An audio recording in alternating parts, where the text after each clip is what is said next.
Полагаю, что наступил момент для подписания мной соответствующего указа. Позвольте мне зачитать. Об исполнении полномочий президента Республики Казахстан. Постановляю, в соответствии с пунктом 3 статьи 42 Конституции Республики Казахстан, прекращаю с 20 марта 2019 года исполнение своих полномочий президента Республики Казахстан. Второе. В соответствии с пунктом 1 статьи 48 Конституции Республики Казахстан, полномочия президента Республики Казахстан на оставшийся срок переходят к председателю Сената парламента Республики Казахстан с момента пронесения присяги народу Казахстана.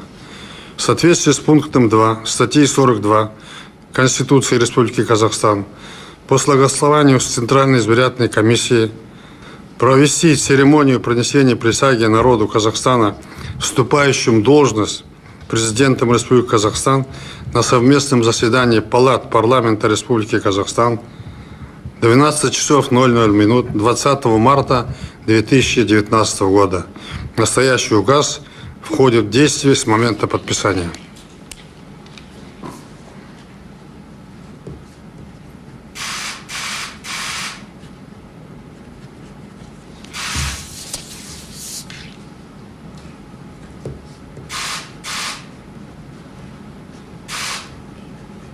Это мой последний указ в качестве президента.